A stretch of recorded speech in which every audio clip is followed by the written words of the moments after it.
Hello, everyone. Good day, good morning, good afternoon to you all. And thank you so much for joining us today for our webinar called Preparing for Surface Transportation Reauthorization: What's Next for EVs and Charging Infrastructure. Our panelists have a lively discussion ready for you on how the next surface transportation bill could redefine federal support for EVs and charging. My name is Simbiat Yusuf Mahler. I am the events manager at Fourth. And before proceeding and introducing our moderator, facilitator today, Fourth's programs and policy director, Kat Pine, we have just a few announcements for you all. Attendees, we ask that you submit all your questions through the attendee chat. You'll see that being populated right now. You can ask your questions throughout the webinar. We have a facilitated roundtable conversation first, and then we'll get into the audience Q&A. But if you have any questions at any time, you can add them to the attendee chat, and we'll make sure to add that along. The webinar recording will be sent shortly after the webinar. If you missed anything, don't worry, we'll share the recording as well as some additional resources in the webinar recap email.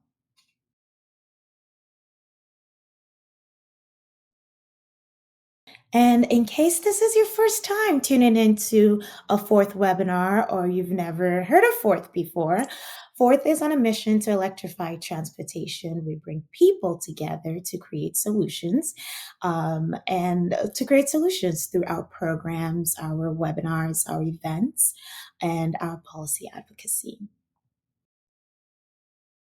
And we wanted to take an opportunity, as always, to thank our members and sponsors for making opportunities like this webinar possible. If you would like to learn more about Fourth's work, our membership and sponsorship opportunities, we'll drop a link shortly in the attendee chat, and you can reach out directly to our membership and partnership manager, Rachel Haverkamp. And Fourth is hiring. We are currently hiring a senior operations associate. If you know anyone that would be interested in this position, we ask that you send the link to them. We'll send this in the resource notes, but please share it far and wide. Fourth is a great team to be a part of. And if you know someone that needs to be a part of the Fourth team, please share this opportunity with them. And then the deadline for the roadmap call for proposal is approaching on February 13th. If you haven't submitted an abstract yet, or you're thinking about submitting an abstract and you think you have time is running out. We'll send a link shortly in the attendee chat. But if you want to be a part of the Fourth Roadmap program, please submit the CFP today. And with that, I will formally pass it over to Kat. Kat, please join me on stage. Hello, did I make it, Simbi? All right, yes, great. You did. All right. Hi, everyone. Thank you, Symbiot, as always, for the introduction, and to you and Stuart from our team for always making these webinars informative and a technical success. We really appreciate y'all. My name is Kat Pline. I'm a Senior Director of Programs and Policy at Fourth. What does that mean? I make sure that we are looking at our programmatic strategy and policy efforts to advance access to electric transportation. And I'm really excited to be facilitating the conversation today. It's really important and timely as we start thinking about surface transportation reauthorization. Just to go over how this will work, we'll have a roundtable discussion for the first half of the webinar. We really want to make sure this is engaging, so there's no slides. This is going to be a real discussion, and then we'll open up the back half of that for audience Q&A. So feel free to share any questions that you have in the attendee chat. And we'll address that in the Q&A portion of the webinar. We have a really amazing discussion panel for today. So as I introduce you folks, please turn on your webcam so we can see you. I'll give you a brief introduction for everyone right now. So Tricia Della Iocono oversees CalStart's advocacy efforts across the organization, leads a dynamic team to advance both state and federal policies that support the clean transportation industry. So welcome, Tricia. Joshua Rodriguez is the program director for the environment at AASHTO, overseeing national work on environment, sustainability, resilience, and transportation system security. And Danielle Gagne is the co-founder of Charge, a nationwide coalition advancing policies that accelerate transportation electrification and alternative modes of transportation. So thank you everyone for joining. We really have an excellent panel today. I'm really excited for everyone to learn from everyone we've gathered on today's webinar. But before we begin, if you've been to a fourth webinar, we love a community builder. So a quick question for everyone. Realizing that everyone's coming to this place from a different perspective, how involved have you been in conversations? And this is for all the attendees, so throw this in the chat. How involved have you been in conversations or planning related to federal surface transportation reauthorization?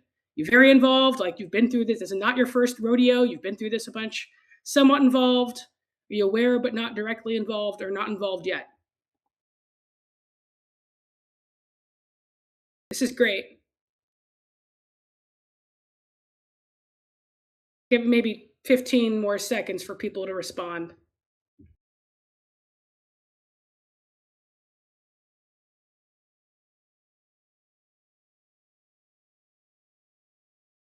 All right, great. I think we can close the poll here, Cindy and Stuart. This is a really interesting cross-section. The majority of folks are aware but not directly involved or not involved yet. So really important for us to be having this conversation and level set, hey, what exactly is surface transportation reauthorization and what does this look like? So I think we can go ahead and start the full discussion. All right, so first question, I think I'm gonna turn this over to you, Danielle. To level set, what is surface transportation reauthorization? Sure. And why does it matter so much for the EV ecosystem right now? Thanks so much, Kat. Hi, everyone. I'm going to try to use a webcam, which I never use. So, sorry if I look off camera a lot. But yeah, so the Surface Reauthorization Bill is a bill that comes up about every 5-ish years. It's really a big bipartisan infrastructure package that sets a new baseline for transportation policy and investment and sort of how we're going to invest in our built environment for the next few decades. So the most recent bill is one you've probably heard of, the IIJA, or the Infrastructure Investment and Jobs Act. That is set to expire in September 30th of this year. I will say that most reauthorizations have required extensions. So it is likely that we will not see this being finalized on time.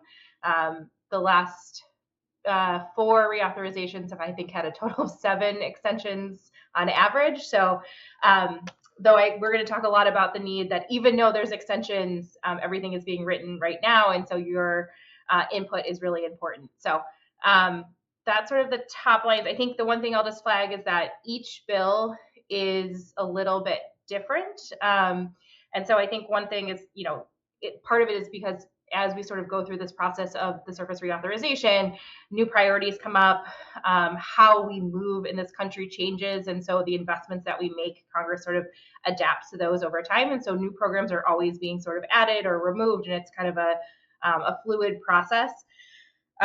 The IIJA was, I think, unique in that it had a lot of new investments. It was a very large package. And so there was $550 billion in new federal investments, sort of above the sort of normal baseline discretionary grant programs that we've seen. And so we'll talk a lot about those, I'm sure, during the rest of this conversation, like the NEVI program or other charging programs that you guys have heard of. But yeah, so I think that's just I'm happy to answer anything else or talk more about other pieces, but just sort of top line. Thanks, Danielle. Josh, I'm curious, from your perspective, how was IIJA unique from past surface transportation reauthorizations? Thanks, Kat.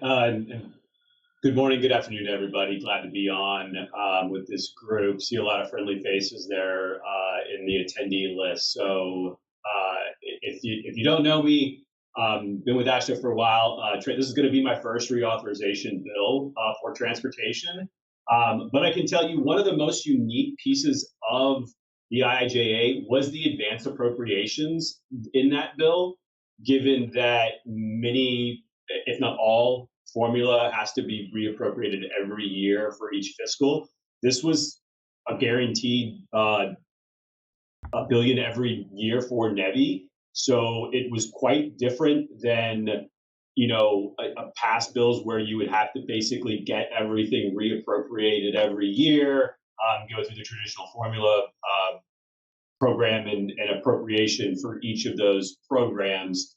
But otherwise, it was very unique in the fact that it created new programs like NEVI, carbon reduction, protect, that state DOTs that are distributing this money or administrating this money we're not familiar with or even set up to manage.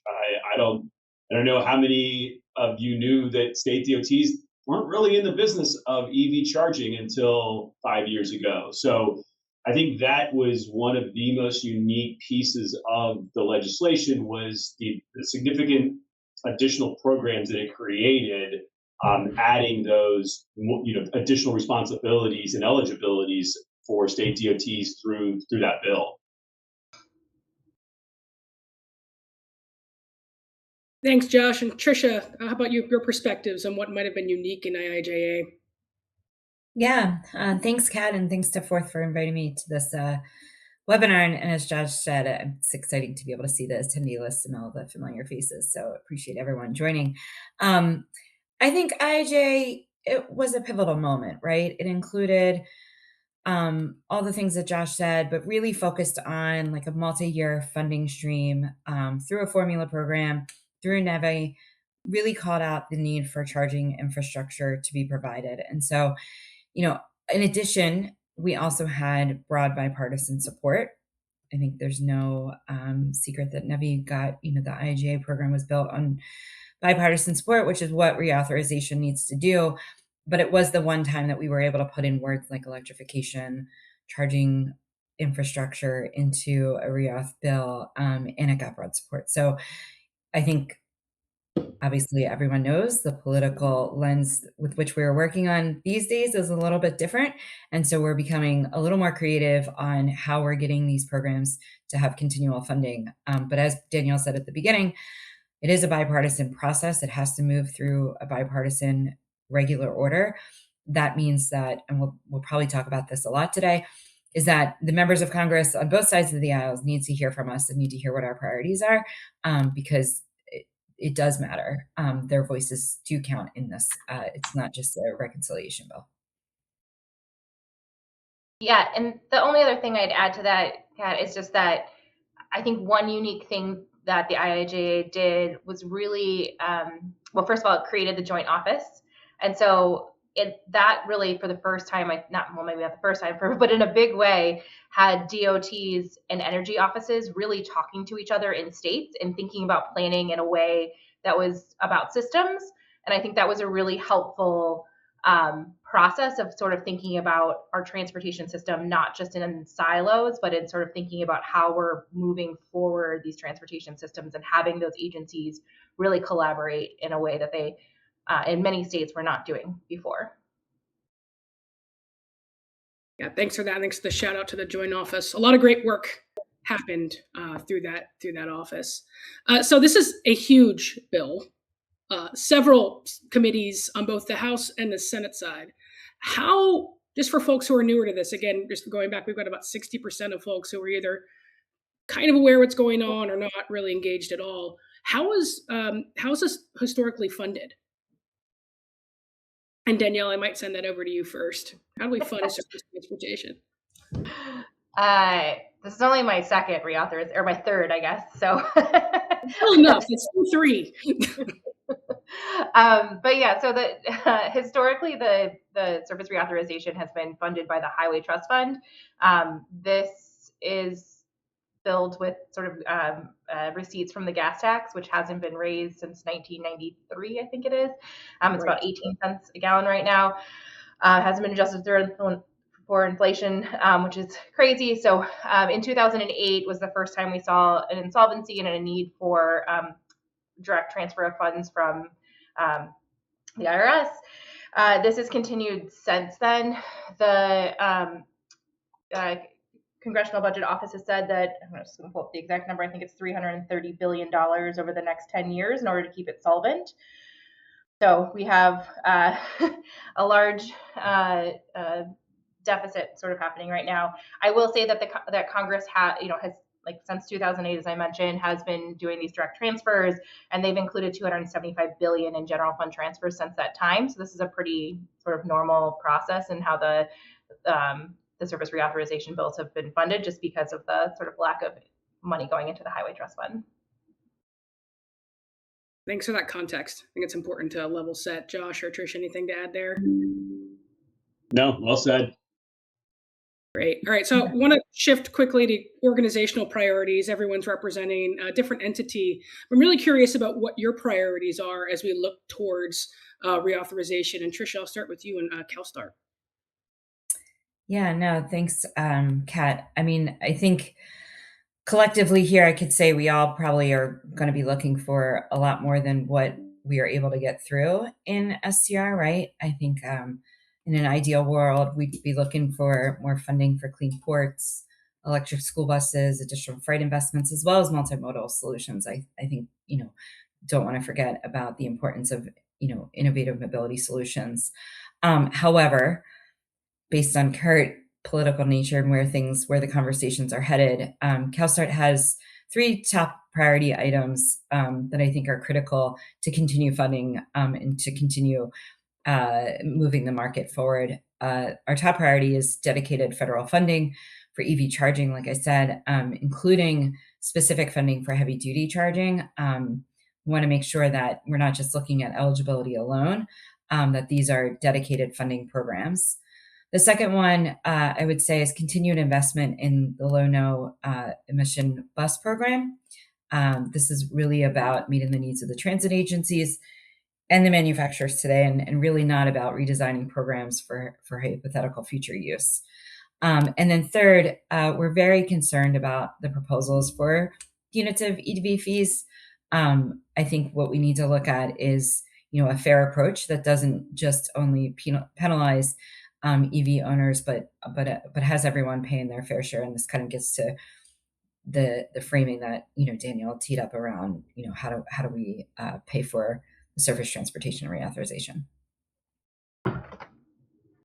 Great, thank you, Josh. I'll toss it over to you, and I will note this comment. Yeah, the elephant on the road is the HTF. Josh, over to you.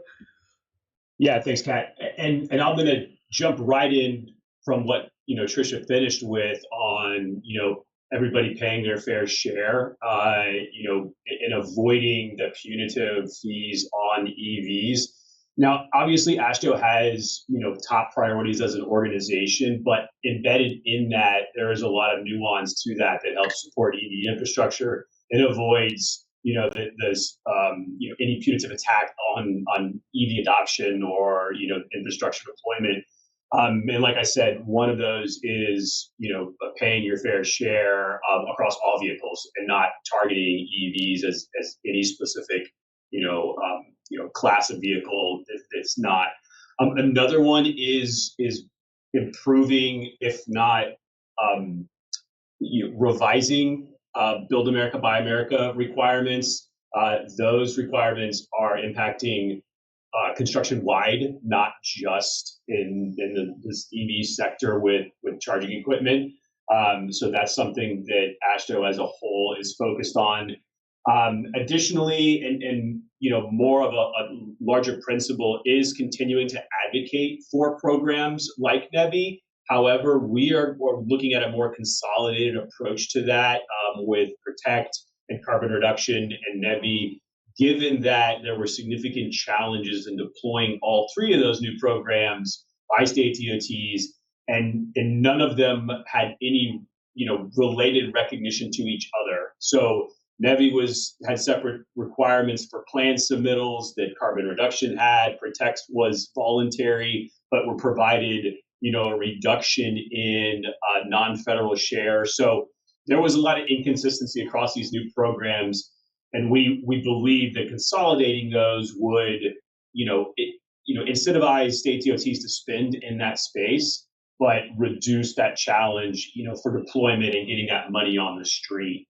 And then finally, as always, our big priorities as ASHTO, and I'd be remiss not to share this, is a resilient transportation system and a safe one. So that does then play into, resilient long-term planning for EV infrastructure. Maybe we can get into this later, but there are stories in evacuation routes where people parking their EVs on bridges so they do not get damaged because they don't have the charging infrastructure to evacuate in those EVs. So there's a lot that are core principles and policies and priorities for ASHTO. And inside of that, there's a lot of nuance that helps support EV charging deployments and EV adoption. Thanks, Josh. And Danielle, same question for you with your, I guess, your Charge co-founder hat on. I know you wear hats. Yeah, and I will say that Charge is a nationwide coalition of many partners, and so we have a long list of priorities spanning across all of our focus areas that we think are important. So I without getting in trouble from coalition partners, I would not be able to pick just three. But obviously our priorities are around EV infrastructure and funding to support that, funding to support the deployment of medium and heavy duty zero emission vehicles, and then also increased funding in multimodal transportation. So those continue to be sort of core. We think that all of those things are critical to having a safer and cleaner and more accessible transportation system. Thank you. All right, so I want to jump ahead because there's been a lot of there's been some news recently with our recent FY 2026 appropriations bill, which reallocated NEVI funds. Do you think that signals a broader reluctance to fund EV charging through reauthorization? How concerned should stakeholders be? Or are there opportunities here for bipartisan solutions? And I will tee that off for anybody to take. Kat, I'll go ahead and start. And I just want to start by saying, it's really hard now to kind of read those tea leaves on whether or not we should be worried, given that there, in the press and media, there are so many attacks to EV adoption and EV infrastructure that what may seem as just kind of business or accounting as usual in the THUD, in the latest appropriations bill, could be seen as an attack. And you would, just generally your reaction would be to be concerned that moving money out of the NEVI formula program would be, a way to stop adoption or the deployment of infrastructure. However, there is a little bit of inside baseball and nuance to that, given that if NEVI wasn't advanced appropriations and wasn't the type of formula program it is, it could have been the money that's not being spent could have been addressed in redistribution of those formula dollars. So there's a practice of doing that with complete unobligated dollars, for any new program. There's, $500 million of unobligated protect money. There's almost $1.5 billion of unobligated carbon reduction money, across the board. Those are going to be addressed differently than a bill because NEVI was advanced appropriation. So I think that there is some reaccounting of the unobligated, unspent dollars that should be considered, which then would lead to saying we're not worried. But like I said, it's hard to say that's the case because of all the negative, media or press or just perspectives or perceptions out there to say this is just accounting. We're just accounting for unobligated dollars. That's a hard sell because of what you hear. So I would tell people it is something to watch, but understand that outside of negative comments on EV adoption and deployment, this could have just been an accounting process and nothing more. Yeah, and to put a finer point on that, Josh, if I may, Kat, I'd also echo just being careful about, reading appropriations actions as final verdict on reauthorization. Or, as Josh was saying, appropriations adjust near-term funding. That's what we're seeing. Reauthorization, defines 5-year structures and priorities. And so they're related, but they're not the same thing. And I think it's important to just highlight some of the NEVI successes while, there's a lot of rhetoric around the delays and the quantity or the speed of NEVI. I think what it really did was set national expectations around reliability, interoperability, gap coverage, long-term operability. They took time to intentionally to build based on lessons learned, and now we're starting to see real deployments. I think pointing to Washington State Department's announcement over their $12 million in NEVI Round 1 funds that they just released to build 14 new fast charging stations across the state highways, really locking in those gaps, some of the gaps that Josh was mentioning about the cars stuck on the bridges. I think this is really a critical moment for defining, what NEVI is intended to do and what it's looking to do, even in knowing that we had that kind of funding freeze gap for quite some time. It's continuing to move forward. Yeah, thanks for that. I want to build on that too, in that question. So there's been a lot of lessons learned from NEVI implementation. There's been successes and challenges. And to your point, Tricia, I think getting those stories out is absolutely vital. There is a full narrative shift that needs to happen. And that's probably one of the things we can talk to folks about, how they can advocate for charging in the next STR. But, what are some of those biggest lessons you think from NEVI implementation, successes and challenges? What should Congress take into account as it revisits EV charging policy? What should they really double down on? What should it stop doing? Trish, I'll pass that to you if you want to take it first. Yeah, no problem. I'll start with, what do we hope for in the future? I'll just say we're, definitely encouraged by efforts to reduce overly prescriptive elements, and that allows states to have more flexibility to deploy charging where it makes the most sense. I think one lesson learned or concern that we have is really around the states that we're choosing not to deploy the funds. One of the things that we've been talking about is there needs to be a faster, kind of more automatic way to reallocate those dollars to states that are ready to move.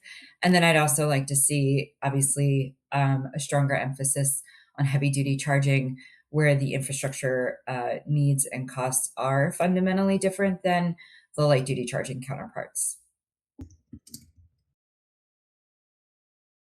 And Danielle, I'll pass it over to you too. Do you have any thoughts about what hopes would be there? Lessons learned? I know that Charge has done a lot of analysis as well of what NEVI implementation looked like. Yeah, I think just building off of Tricia's point, I think there were some good things that happened with the new guidance around NEVI, as far as giving states more flexibilities, taking away some of the 50-mile requirements. And, I think there was some just allowing the states to have a little bit of more flexibility in how they're deploying those dollars, I think was helpful. And we saw, all of the states reapply for that program, which I think shows a lot about how the states are still very interested in these programs. And we've seen that across the board on, the Low-No program has been overprescribed every time. School bus program from EPA has been overprescribed. There's just a lot of interest in from states. And so I think that's, we're going to continue to see that. And so for us as advocates, it's how do we really tell those stories about what's happening in the states and why those are important and need to continue to be a piece of reauthorization. And Josh, I'm sure you have a perspective here too. I'll let you close us out on this question. Yeah, thanks, Kat. So, the reality of NEVI was quite different than I think the intent and what again I always thought are like the true believers of NEVI being deployed as intended, exactly how everybody would have liked it, according to 680, which is the regulations that dictate the requirements for EV chargers. But the reality was that states weren't set up to do this work right off the bat. And so many of the challenges were like related to DOTs even creating programs internally to deploy this. So on paper and in, by all intent it was a great program, but really, putting the boots on the ground and doing the dirty work was quite more difficult than I think anyone anticipated. So there are a lot of lessons learned, on just standing up so many new programs at once. And carbon reduction and protect weren't really any easier. It wasn't like NEVI was the standalone, challenge. But I think that there should be some recognition that yeah, it was, the intent was good, but there were a lot of fatal flaws. And I agree with Danielle that the very prescriptive initial guidance was maybe not wrong, but just not well placed initially for new programs. But yeah, I think with just the physical implementation of it, there were a lot of challenges, and that really started with many of these state DOTs having to create brand new programs from scratch. Yeah, and one thing I'll add from, I guess, from Forth's perspective as well, one hope we'd hope to see, I mean, again, establishment of the joint office, all the technical assistance that provided through various entities. We definitely want to still see, to your point, Josh, technical assistance across the board for states, and especially because for some folks, it's the first time they're ever implementing EV charging infrastructure. So what does that functionally look like for folks? Very important, I think, in the next version of this. So I know no one here has a crystal ball here, and that historically this has never happened on time. September 30th is when this should be done. But what do you think the timeline for reauthorization looks like? And what are really key moments for stakeholder input? And how has the process perhaps even changed this time around?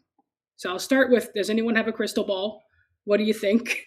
And then how can folks provide input? Danielle, I'm gonna go to you first. Sure. I don't have a crystal ball.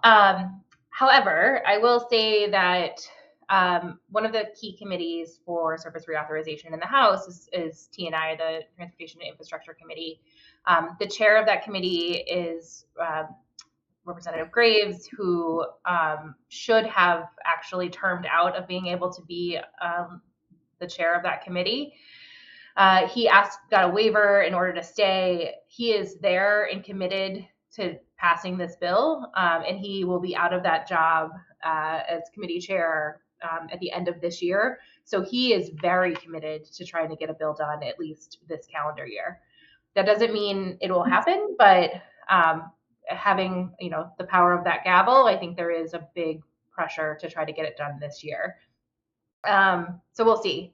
I think that's just one piece of it, but I think that there will be a lot of pressures depending on the election and depending on what continues to happen with the administration pulling back funding illegally, in my opinion, that will also sort of determine, I think, how this process moves forward. Yeah, I think the point about the election year is really critical. As the months wear on, this isn't just, an effort that needs to be done just at the committee lead levels. There's multiple steps beyond the committee lead levels. And if this is going to happen, people really need to start getting serious about this. These next few months are really going to be critical to get this moved and done by September 30th. Yeah, Kat, I'll add just from an AASHTO perspective, we were kind of on the same timeline and same calendar that everybody else was anticipating, draft text at a specific period of time. And I believe it was this time last year where we started to hear from committee leadership that they were going to get done early, and that really shifted our timeline and calendar very quickly. We moved up, board of director votes and policy resolutions. We really went from a slow kind of start to like 0 to 60 very quickly from developing our policy and resolutions. So as of now, we're pencils down. We're waiting for draft text and ready for staff calls and such on proposals. But just as anyone else has said, it's not looking as positive as it was at this time last year that they will have a bill done on time or even early.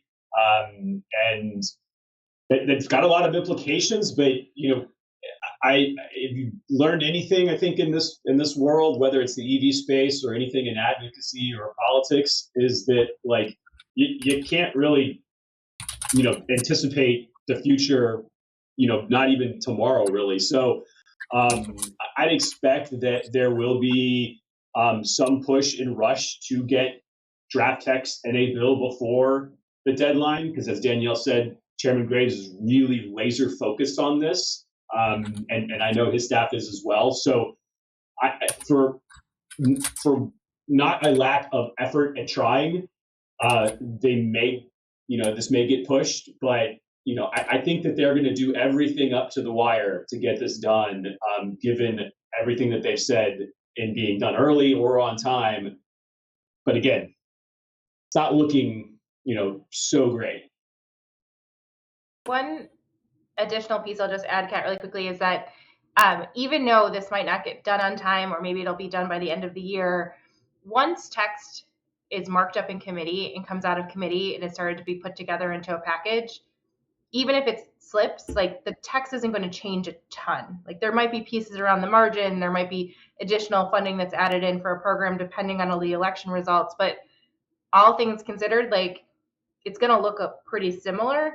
And so right now is the time, again, to be in with these offices, talking about the success of the programs that you're seeing on the ground, and really advocating for the things that you want to see going forward, because once that text is baked, it becomes a lot harder to change.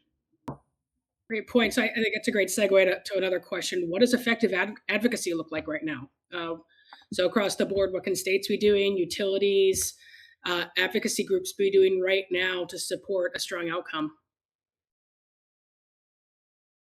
I can jump in on that one. I think as I said, these next month or two is really critical. We're hearing, from committee staff now that it is really helpful if folks are telling their story, getting into the offices, sharing, what this would need to run, what their priority programs are, sharing what's been built, where there's gaps, or someone's having an emergency,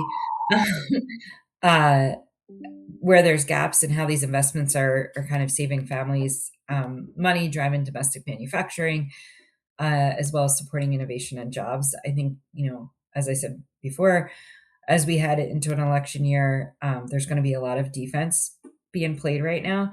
And so if the committees and the members are not hearing from you, they don't really understand what's at stake. And it's important. It's our job to really bring those stories forward. Josh, what's your perspective there and what folks can be doing right now? I don't think it's a surprise that the staff of congressional members are doing most of the work. So my advice to those advocates out there is go get to know those staff. Go get to know the folks locally. Go get to know the folks here in DC, because your effort doesn't end at draft text. As Tricia said, like or Daniel said, there may be some changes here and there, but the staff aren't experts in transportation. Most of them aren't going to be experts in really anything that they start working on. They're going to look to organizations like those here on the call, like organizations like AASHTO, Charge, and CalSTART, to ground truth some of these proposals to ensure that they make sense and they work. And so I think if you are looking for a way to connect and get in, just put yourself or your organization out there in a way that makes sense. That like, hey, if we're focused on medium and heavy duty, then let's stay focused on medium heavy duty and offer that up as a subject matter for any of these members. On a related side too, go get to know maybe your related trade association. Our state DOT members come to us when they're looking for help in advocating for a change in whether it's 680 NEVI requirements or NEPA. I mean, we do a lot in this space. So a collective group or mind in association like AASHTO can really have and hold a lot of weight in some of this work. So if you're a county or or a local community, there are associations like NACO and NATO, the National Association of Developmental Organizations, and Association of County, that can help, advocate for these policies and proposals in the new legislation. So again, the work doesn't end in the text. It continues to go on until the bill is signed, and then even after that, like this is text on a paper. And as I mentioned, the challenge to NEVI, there's a lot of work beyond that. So if you see that text and you're just frustrated that like this is a challenge and it's never going to work, maybe start right away looking at ways to overcome those challenges and helping the state DOTs or others that are getting those formula dollars. Don't be shy. I can say with 100% confidence that the relationship between state DOTs and utilities was nowhere than what it is today, based on the outreach and connection after IIJA. So there's a lot of work that needs to be done even after the bill is final and signed. So stay connected. Don't leave the scene just because you didn't get what you were looking for. There's still a lot of work and a lot of ways you can help. Great. Danielle, over to you. What do you think effective advocacy looks like right now? Yeah, thank you. And I agree with Josh. Yes. This isn't a 1-year thing. I mean, for charge, just on our priorities and principles for this reauthorization, we started in 2024 and did a ton of work last year. And before that, we were and continue to do a lot of implementation work as well. So I guess my first pitch is join charge if you're not already a member and want to do any advocacy on this. We have our next big Hill Day, March 18th. So we'd love to have you. Just reach out. I can put my information in the chat. I think, and also obviously stay engaged with Fourth and these sort of wonderful presentations and that Fourth is putting on just to get you up to speed on all these important topics. But yes, just as Josh said, there's just so much information and education that staff needs on the Hill. They're not experts in this necessarily. And they can't be in every single piece of this bill, even if they're on the relevant committees. And so as much information in this that you can give them is really helpful, and just understanding how these programs work on the ground and what that really means to states and districts. So I also just give one plug that we're having a press conference on Thursday at the Capitol Visitor Center. So if you're in DC, come out. It'll be fun. I can give the information. Senator Markey, Rep. Caston, and Rep. Titus will all be speaking. So great. Yeah, and I'll just double tap on all what was just offered right now. I will say, whenever I talk to anyone who's a decision maker, that the thing that I hear most often is y'all need to be talking to us more. So as much as folks can get dialed in with a coalition, or to Josh's point, a trade association, to get your perspective in, that's really important, and make sure like we're having more frequent touch points, more than we think we need. So I appreciate all that. Okay, I think we are at the point, Symbiote and Stuart, where I need to transition over to audience Q&A. I know we've had quite a few. I'm getting a resounding yes as a message right now, so we're going to move over that way right now. So I'm going to start really quickly. I'm just looking at this one. What is the appropriate role for the federal government in EV infrastructure long term? Is funding for EV charging needed in perpetuity, or can you articulate an endpoint in which the network is built out and federal program funding is no longer needed?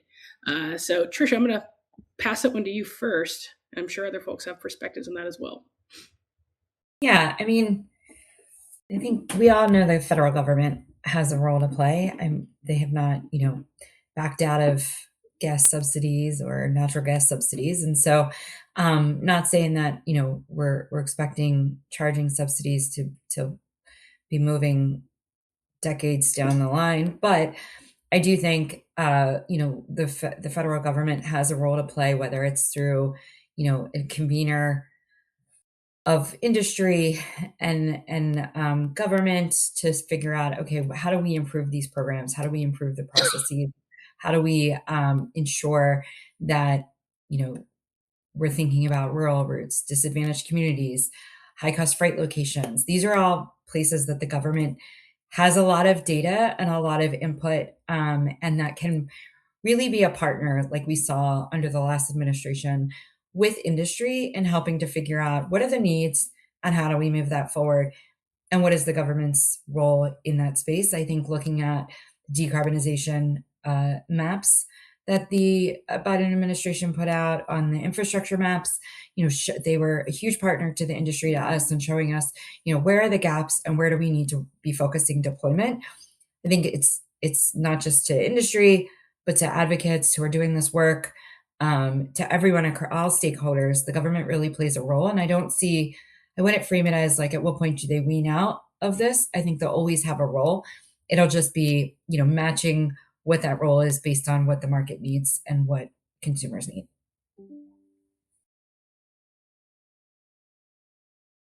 Yeah, I can just add on to that. I think there's just to focus on one thing Tricia said, the government has a big role in also funding where corporate America is not going to get the biggest bang for their buck as they're doing rollout. So rural districts is one that we've seen, again, disadvantaged communities, places where there maybe isn't a ton of EV deployment right now, but in part that is because of the charging sort of chicken and the egg problem. And so that's the place where the government can really, and states can really help fill those gaps that charging companies necessarily wouldn't be their first place that they put that infrastructure. Yeah, and not to editorialize too much, but I think one of the great successes, which hopefully we can see the fruition of in CFI in particular, thinking about where communities need charging, solving for people with the most barriers to access, people, especially people who are living in rural areas, and especially folks who are living in multifamily housing or don't have access to charging at home. In particular, it was a big win in that program, and I hope it's something we can see continue. Josh, any thoughts on your side too on this question of the role of the government when it comes to charging infrastructure? Yeah, and I'm going to shift away from funding and go back to a point that I made, on folks that are looking on how they can continue to advocate, and that's policy and just implementation of standard infrastructure rules. If you kind of look back at traditional fueling and use the burying of storage tanks underground to eliminate fire hazard as a policy that was put in place at the state level, ultimately to recognize that we did too fast because now we got tanks leaking in the ground and a bunch of contaminated groundwater. So there is certainly a role, whether it's the federal government or local governments, in understanding the policies globally of EV charging infrastructure. I'm gonna go to more specifically on access as well. I think we're very quickly deploying EV charging infrastructure and not understanding access to that equipment, and understanding that if we do this too quickly, maybe we make too many mistakes and it becomes a problem. I think the role of governments still can play very very important in this deployment, despite despite funding or any federal need of reauthorizing NEVI beyond this authorization. I think there's a lot to do in policy to ensure that we stay on the right path with deployment. Josh, I'm going to stay with you for a second because there's one specifically for you. Eligible activities for Protect have minimal overlap with those in NEVI and Carbon. What is your thinking around combining them? Does the combination and ensuring flexibility risk any gaps in the nationwide EV network? So the goal there is not to cross programs for eligible funding, because Protect and Carbon Reduction and NEVI did have varying eligibilities. The goal being creating some consistency in the requirements of all three of those programs, and that was a huge challenge given the reports that were required. There's a much larger administrative burden on the state DOTs having to report for three different programs. So the goal of combining them would create a bucket of incentivized formula dollars for state DOTs to spend on the general eligibilities of both Protect, Carbon Reduction, and NEVI. It's pretty obvious that carbon reduction eligibility could cross over and help stack or braid funding for NEVI. And in fact, it wasn't well done, and I don't even think it was done at all. But Protect had the same eligibility as long as you were meeting, within evacuation routes and such, for deploying EV charging. It's hard to do all that because there's different requirements in all of that. If you have a single bucket, a single requirement, you can combine those into one program that's doing transit, that's doing medium and heavy duty for freight, that could be doing light duty, and all of that being run in a single program with single reporting requirements and single eligibility for funding. without having that administrative burden that was created by the three separate programs. So it wasn't a need to try to mix and blend the eligibility and the types of programs each of those were funding. It's a way to create a larger bucket to reduce that administrative burden. Thanks for that, Josh. And there's been a bunch of questions too around HTF, gas tax, fees on EV drivers, just in general, because there's a lot of different positions. There's a lot of groups working on this. How would you recommend folks stay dialed into that conversation?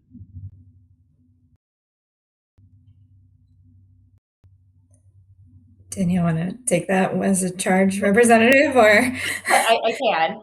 I mean, I think the charge position is that, the proposals that we've seen so far come out of the House, specifically, which is a $250 fee on EVs, we find that to be punitive, and think that really is a punitive fee on EVs and not really going to what the goals of the trust fund are. And so I think for us, we have been very anti-EV fees. We feel like EVs are obviously need to pay their fair share, but not in a punitive manner. So that's sort of where the coalition is on that. But I don't know if Josh or Tricia, you want to talk more about organization's positions.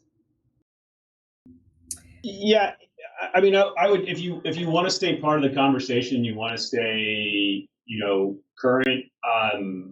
There's lots of resources that AASHTO has that continues that long-term conversation about highway trust fund.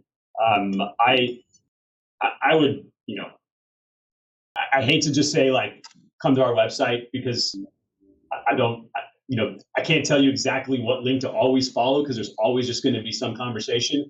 But certainly your state DOTs will also have good resources and good kind of policy information on that, as well as probably 100 other organizations that are tracking this thing. I think it's just a matter of keeping an eye on that information.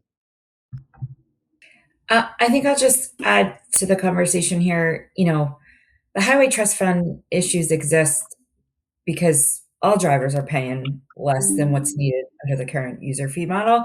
And so we need to figure out a solution that is taking into account not just that there's more EVs on the road, but also that there's a fundamental issue with the way the highway trust fund is built. And so I think all of us can agree here that, and we've said it in one way or the other, is that what we need is a fair user-based kind of approach that looks at, where the transportation system is now, where we're headed, and how do we address the issues and the gaps to meet where the transportation industry is headed. And that's basically saying a lot without saying a lot. But I think you guys can understand.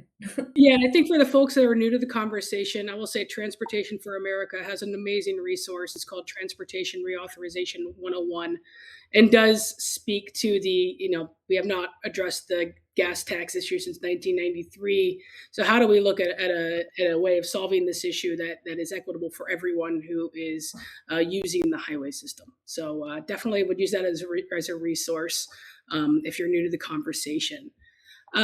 There's one other question I believe we had on BABA. I'm just trying to find it really quickly. One second. Josh, if you've got that front of hand, if you want to go ahead and take that one. Yeah, and I mentioned that as part of our, as part of our opening for our priorities for reauthorization is a more clear path. And some of you saw in the chat the link to the notice on the EV charger waiver. So there's a current there's a current waiver in place right now for EV chargers, and that's it. Everything else fell back into manufactured products and iron and steel and concrete and everything such. The notice that came out today is the RFI that Federal Highways is supposed to be publishing every 6 months to reevaluate the availability under this waiver. The text in it is quite punitive, like there is a middle ground. It shouldn't be 55 or 100, like that's the way it was framed, but that's not that's not necessary. So the language is quite, specific in there to say, well, should we keep the waiver or go to 100%? It doesn't have to be one or the other, but that's the way they asked it. But this is a process that's in place for this waiver now. So it's nothing new. It's just, this is satisfying their RFI every 6 months. But that also doesn't mean that they won't try to make a move on moving that to 100%.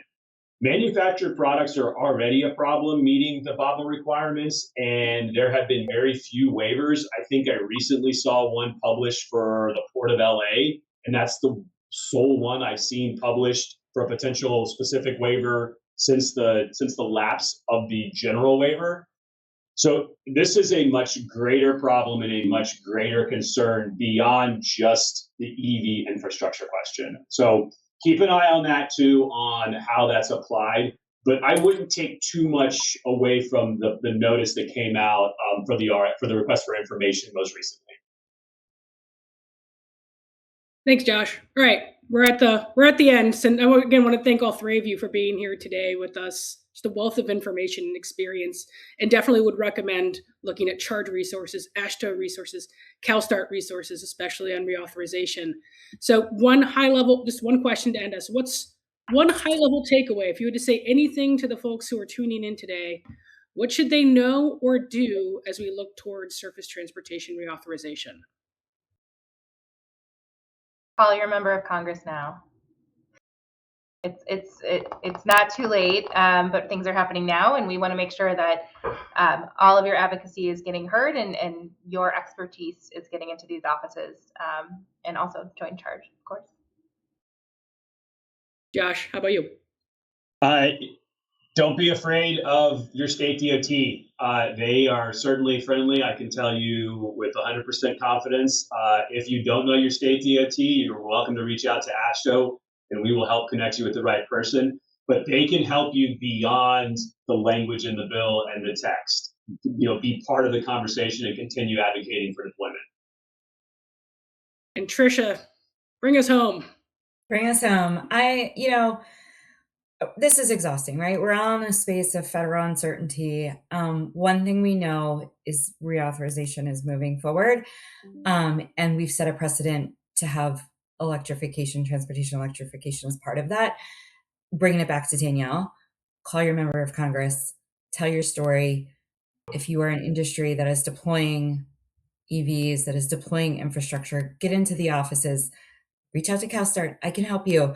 Any one of us can help you. Your stories are really important about deployment and showing exactly what is needed to keep the momentum going forward. What we don't want is for surface transportation reauthorization process to lose our momentum. We want to keep the momentum going forward. This is a great opportunity to do that, but it's really going to take all of us to ensure that they're hearing from us, that we're making it clear that we all want transportation electrification to be a core priority of this new surface transportation reauthorization. And I appreciate all of you. Thanks, Kat, for leading us.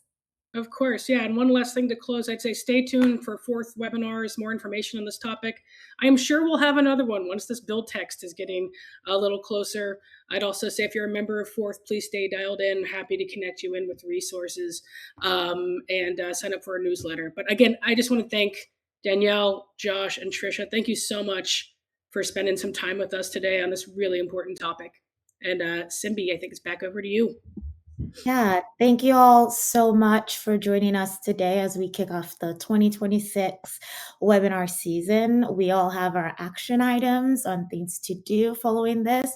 And just as a reminder, we will be sending all of the resources we've linked in the chat. We'll also be sending you all a recording of this webinar, so stay tuned for that shortly.